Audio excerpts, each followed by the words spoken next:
Bunu siz mi yaptınız? Evet, ben yaptım. Süleyman Mabedi. Bir gün Mescid-i Aksa yerine mutlaka bunu inşa edeceğiz. Hiç Mescid-i Aksa'yı gördünüz mü? Hayır, Asker!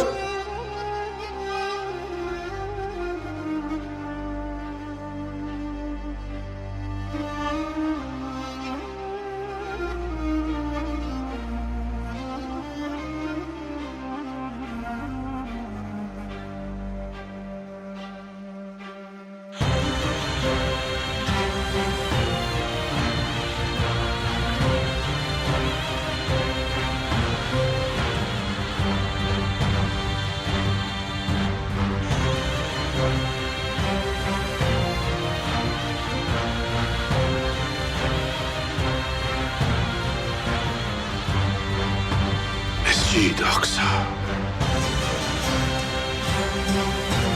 Mescid-i Aksa kıyamete kadar ayakta kalacak. Ve her daim Müslümanların olacak.